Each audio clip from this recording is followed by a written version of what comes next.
Hello, Chris. Hi, Bart. Can you hear me? Yep. How you doing? All right. Good. How are you? Good. Okay. So in this hand, we're playing 510 at the MGM National Harbor. It's a 2500 cap and it's eight-handed. All right. 510 MGM National Harbor. Okay. Mhm. Cool. Yep. All right. So under the gun opens at 30. Effective Uh, stacks, by the way. oh, sorry. 3700 effective with him. I'm the effective stack, but Okay. under the gun and myself will be end up in the hand. All right. So 3700 Uh, effective. Okay. yep. Yep. Under the gun opens at 30. Low jack flats, button flats. I'm in the big blind with queen of diamonds, queen of hearts, and I three bet to 210. Under the gun calls and the low jack and button both fold. By the way, I have to say, what's your name again? Chris. Chris, yeah. This is a great way to do a call in, by the way, where you just give in the action.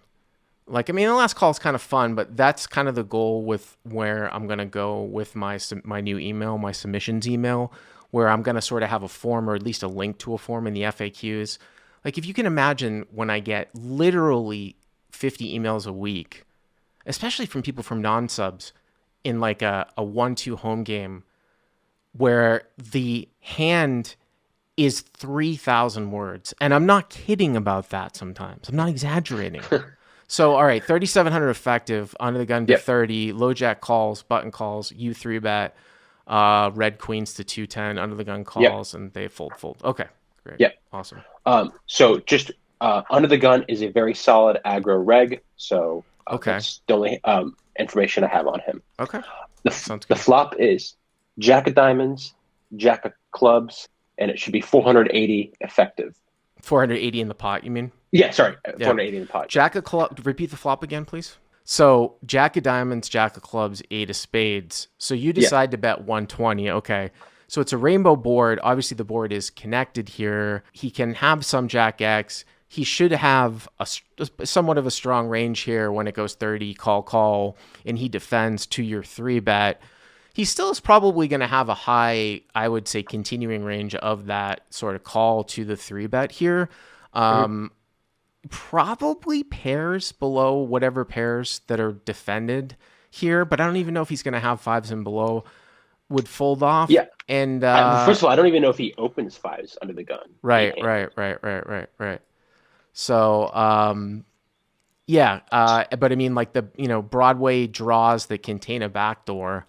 I mean, maybe not hearts, right? But So Broadway are you draws. saying like would you be more in favor of like a 2/3 sizing or just a check? Or I'm confused. What do you like No. here? All I'm saying is that your opponent's probably going to end up with a high volume of hands when you Oh, use this size. fair enough. Okay. Fair All enough. right. Fair So enough. 120 and he calls, right? Yeah. So 720. Okay. Yeah. All right. Turn is the king of spades, so it puts a backdoor flush draw on the board. King of spades. Okay. Yep. Yep. So I'm thinking that this is a good card for my range, but obviously bad card for my hand. And I kind of want to pot control. I don't want to play a huge pot out of position with a marginal hand, so I check Mm-hmm. and under the gun bets 450. Okay. Yeah, that's where I was going with this because I'm starting to remember now, just like little details of your email. So, like I said, because of the small bet sizing and because he's going to end up with a large volume of hands, to your small flop sizing here, you're gonna have to call down a lot here, because he's going to have some floats. He's going to have some hands that are going to need to sort of turn into a bluff. This is kind of a larger sizing for sort of value/protection, and you wouldn't expect. Yeah. It's a little bit different than, like, for example, if the turn's a deuce, where he might start taking some of that pair range and betting for the smaller sizing for protection, like nines, tens. I don't know why he would do that here. You know what I'm saying?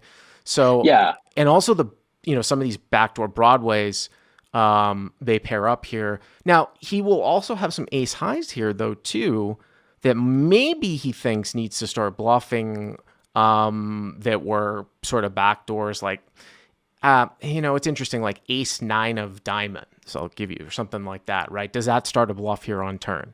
Doesn't have a whole lot of showdown value. I'm just saying he's ending up with a large volume of hands. Okay, so I'm assuming you called, right? I do call. Yeah, yeah. All right. Um, Yeah. and the river is the deuce of clubs. So complete brick. Um, I check, and there should be around 1,620 in the pot, Mm-hmm. Mm-hmm. Mm-hmm. and he bets 1250. From UTG bets 1250. Well, here's the thing that jumps out at me here. I mean, this is not necessarily polarized to Jack X or nothing. What about Ace King? Well, don't you think he forfeits ace king pre? You mean because there are people behind him? You mean? Well, that and like I'm also very aggressive, and I would assume he wants to get some value with ace king pre. I mean, yeah, though. I mean, there would definitely be a partial, but I have to tell you, like, you've made the three bet probably large enough. I don't know. I mean, the stack sizes weren't necessarily relevant from the people behind, but Ace King off from under the gun versus a big blind three bet. I mean, I know you're saying you're aggro. That's usually not a four bet. Now, obviously, it's Interesting. probably flatted more than four bet, probably even at this stack depth. But yes, he's incentivized to drive those people out behind. But that's kind of what just jumps out of the top of my head, here right off the bat. You think he is polarized here to Jack X plus? My thinking was this is basically Jack plus, maybe ace king if he flats it, but I didn't honestly think he had a lot of ace king here. I thought he was going to call with like maybe 25% of his ace king combos here. But would he really take this large of a sizing with ace king when I 20, can easily have a jack here? 25% of his. You're saying that he would only call pre with Yeah, 25% of yeah, his yeah, ace king yeah, yeah, yeah, combos. yeah, yeah, yeah, yeah. Why you can easily have a jack here? I mean, I, I mean, in theory, like I could probably, but I mean, I guess, and honesty, I probably don't have a lot of jack X here.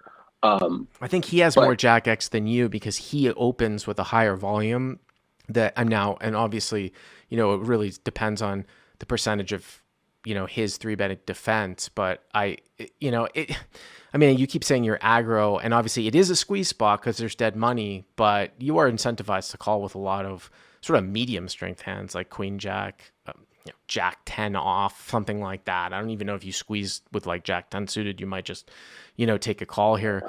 yeah, Yeah, I mean, your sizing is interesting in the sense that basically this is what my thinking is here. If you think he's polarized to a jack or say like aces here, mhm, most likely your small sizing, if you think that the guy knows what he's doing on the flop, means that he ends up with so many floats by the turn that he's got enough bluffs here for you to call if he's truly polarized here at the end. okay, I mean, that's about as simple as I'm going to say it. fair enough, fair enough. So what ended up happening?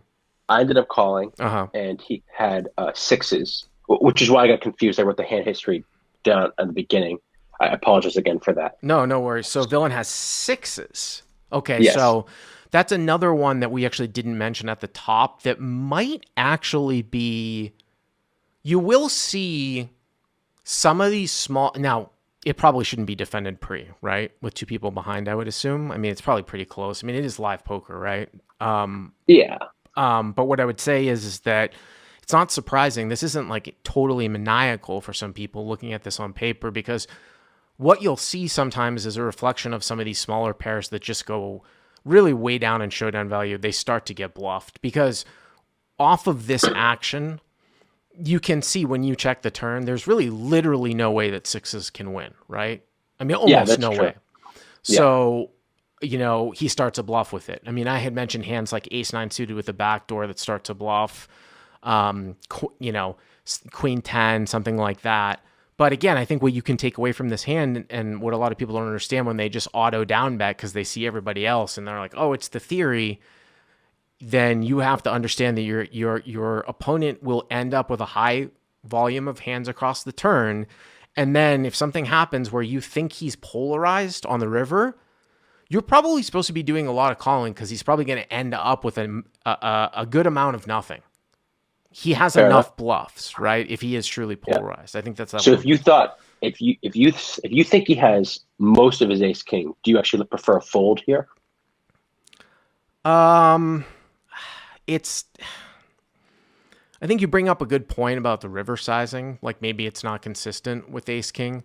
Obviously, any ace king that's flatted pre should be calling on the flop, right? Any Oh ace yeah, queen, any obviously, ace, obviously. So, you know, you'd have to sort of do the combo workout, but I think I tend to agree that it's somewhat suspect sizing, I would say, on the river to include. And then, like you had said before, too, there's got to be a frequency of four betting off. So, with one king out there, there's 12 combos of ace king possible left. But if you start to go down the line of how much is four bet off, right? And say it's 50%, Yeah, say it's 50%, and then how much is taken from this sizing of the 12 combos of ace king that is possible, you might only be left with logically 2 to 3 combos, right? That go right. down the line. So you say all the ace kings might still really only might be only 2 or 3 combos, right?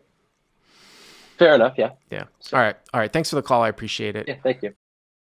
If you enjoyed this video, please hit that like button and subscribe to our channel, and check out the coupon code in the description to try out the Crush Live Poker training site for free.